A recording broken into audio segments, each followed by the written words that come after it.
국내 유일 공중투하 전문부대 60수송전대를 아시나요?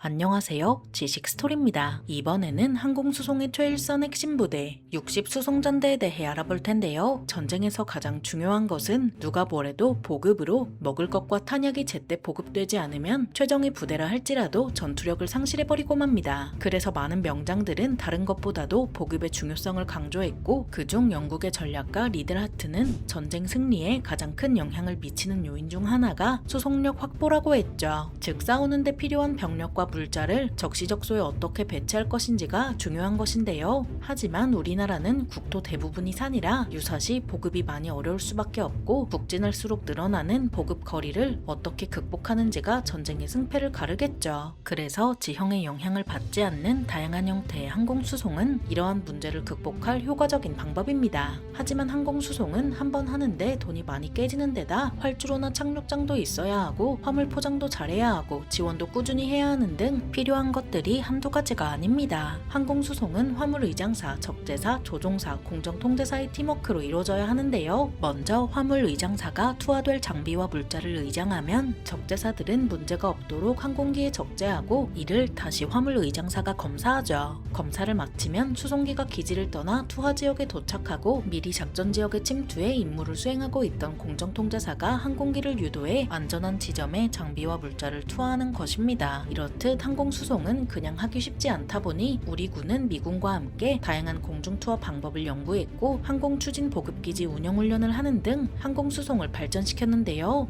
그 시작은 1989년 2월 24일 공군 사공보급장 수송관리실을 모체로 창설된 60수송전대로 볼 수 있죠. 60수송전대는 창설 이후 항공수송을 한 곳에서 집중적으로 다루기 위해서 항공수송을 독점하는 전군 유일 항공수송 지원부대로 발돋움했습니다. 60수송전대는 공군 수송의 본거지로 전시 평시 가리지 않고 각종 물자를 실어 나르는 것은 물론 통관 업무까지 담당하는데요. 거기에 급유차, 견인차 등 특수 차량을 포함한 각종 장비의 창정비도 맡고 있죠. 60수송전대는 여기서 그치지 않고 항공유와 지상유 수송도 지원하며 수송교리까지 발전시켜 왔는데요. 이에 발맞추기 위해 육군에서는 2011년 12월 전용 실습장을 새로 지어서 관련 교육을 강화했죠. 또한 육군은 항공학교 교육과정과 연계해 항공수송 훈련을 주기적으로 했고, 2014년부터는 교육과정을 따로 신설해서 전문 인력 양성 체계를 구축했으며 전문 자격제도까지 갖췄습니다. 이렇듯 육군과 발맞춰가는 60수송전대는 평시 병력이 330명, 장비는 160대지만 전시에는 병력이 1440명, 장비는 1450대로 평시 대비 대폭 증원되는데요. 전시 평시 가리지 않고 준비되어 있는 60수송전대는 601 종합수송지원대대와 602 중앙수송대, 603 기동장비 정비대, 그리고 3개과로 편성됐죠. 601 지원대대는 인원과 물자를 검문하고 중장비를 이용해 화물을 싣고 내리며, 602 수송대는 각종 화물을 운송수단에 맞게 포장하고 적재하며, 603 정비대는 각종 장비의 창정비를 담당합니다. 이외에 유류 수송대대는 항공유 수송작전을 맡았고, 동원 트럭 중대는 민간 동원업체를 통제해 필요한 화물을 운송하며, 회전익 항공기 18기는 기지간 긴급물자를 실어 나릅니다. 이 정도만 해도 60수송전대가 하는 일이 많지만 이미 하고 있는 일이라 그런지 항공장비 정비기술과 국가기술 자격검정까지 지원하고, 시험 비행에 필요한 장비를 대주는 것은 물론 기술검사까지 수행하는데요. 이를 위해 168종이나 되는 장비를 정비할 수 있으며, 한 해에만 급유차 10대를 포함한 각종 장비 288점을 창정비했죠. 여기까지 많은 것을 들어서 머리가 어질어질할 수도 있겠지만 집중해서 들은 분은 의문점이 생길 수 있을 것 같은데요. 602 수송대의 임무가 포장과 적재로 한 부대가 그저 포장과 적재에만 집중한다는 것이죠. 그냥 쿠팡 데려다 포장하고 적재하면 안 되나 싶겠지만, 배달 트럭으로 싣고 나르는 것과 수송기로 싣고 나르는 것은 차원이 다르기 때문입니다. 수송기로 싣고 나르는 물자는 비행 도중 수송기의 전술 기동으로 기체가 요동치더라도 흔들리지 않도록 고정되어야 하고, 투하된 장비와 물자가 지상으로 떨어지는 과정에서 충격으로 손상되지 않도록 해야 합니다. 그 어느 부분에서도 대충 할 수 없는 항공수송은 차량과 연료, 의류, 식료품, 탄약 등 그 어떤 것이든 투하할 수 있기에 물품의 무게와 특성에 맞춰 맞춰서 의장 방법을 다르게 하는데요. 보통 무게를 기준으로 중장비, 용기화물, 소형 용기화물 등 세 가지로 분류해서 그 기준에 따라 크기가 다른 화물 낙하산을 장착하죠. 또한 충격으로부터 내용물을 보호하기 위해 허니컴이란 충격 원충제로 에워싸는데 무게에 따라 허니컴의 두께가 달라집니다. 이렇듯 항공수송할 화물을 의장하고 적재하는 것은 정밀함을 요구하는 작업이라 보통 차량 한 대를 의장하는데 화물 의장사 4명이 작업해도 5시간 이상 걸립니다. 이렇게 일일이 사람이 하니 시간이 오래 걸리는 것은 사실이라 60수송전대는 3D 자동 적재 체계를 도입해 항공수송 업무에 적용했는데요. 덕분에 많은 화물이 밀려 들어와도 빠르게 적재 형태와 필요한 팔레트를 판단할 수 있게 됐습니다. 60수송전대는 이렇게 업무를 개선했을 뿐만 아니라 보안 검색 능력을 키우는 데도 심혈을 기울였는데요. 60수송전대는 많은 인원과 물자를 다루다 보니 여기에 이상한 것이 섞이지 않도록 보안 검색 능력이 중요할 수밖에 없죠. 그래서 항공보안 경진대회에서 특별상과 우수상을 수상하는 등 민간 전문기업과 비교해도 전혀 꿀리지 않을 정도로 보안 검색 능력을 갈고 닦았습니다. 60수송전대는 해외 재난이 발생하면 인도적 지원에 힘을 보태서 구호물자를 싣고 나르는 것은 물론 임무 요원과 물자의 세관, 출입국 관리, 검역 지원을 전담하는데요. 그렇다 보니 언제든지 출동할 수 있도록 구호대를 편성해서 주기적으로 교육해 대비태세를 유지하고 있죠. 전투부대만큼 눈에 띄지는 않지만 묵묵히 자기 할 일을 해온 60수송전대 덕분에 공군의 수송 능력은 크게 늘어났습니다. 60수송전대를 창설하기 전인 1988년 정기 공수 운영 실적은 인원 14,713명에 화물 2,227톤에 불과했지만 2018년에는 인원 39,357명에 화물 3,204톤으로 수직 상승했습니다. 60수송전대는 여기서 멈추지 않고 패트리어트 작전차 창정비 능력을 확보하고 드론 수송대대 창설에 도전하고 있는데요. 60수송전대는 경제적으로 군을 운용하고 작전 지원을 늘리기 위해서는 군수품 수송용 드론 융합 체계가 필요할 것이라 봤죠. 그래서 군수품 수송용 무인 항공기 중장기 발전 계획을 수립했고 2025년에서 2026년 사이에 이를 운용할 부대인 드론 수송대대를 창설하기로 정했습니다. 하지만 드론을 이용해 수송한다는 생각은 중국이 더 먼저 해서 중국은 이미 2025년 3월 15일에 화물 1톤을 싣고 1000km 비행할 수 있는 대형 무인 수송기를 개발해 첫 비행에 성공했는데요. 중국 무인기 제조기업인 이퉁 무인기가 자체 개발한 대형 무인 수송기 TP-1000은 중국 산둥성 칭다오에서 26분간 천여 비행에 성공해 30여 건의 주문을 받았습니다. 또 2025년 8월 4일에는 이통급 수직 이착륙 무인기가 1시간 만에 150km를 날아 해상물자 운송에 성공했는데요. 이 무인기는 시속 200km 속도로 비행하기 때문에 배를 이용해 수송할 때보다 그 시간을 10분의 1로 단축할 수 있으며 무인의 배터리를 사용하는 덕에 비용도 헬기보다 훨씬 싸죠. 고도 3000m 아래로 운행하는 무인기는 중국 저고도 경제의 핵심으로 중국 정부는 이미 무인기를 전략 신흥 산업으로 지정해 2021년부터 엄청난 투자가 이루어지고 있습니다. 이처럼 중국이 앞서가고 있는 만큼 60수송전대도 드론 수송대대를 통해 국위 선양할 수 있으면 좋겠습니다. 숨겨진 주역 60수송전대에 대해 알아봤는데요. 영상이 유익하셨다면 구독과 좋아요 부탁드립니다. 감사합니다. 지식스토리였습니다.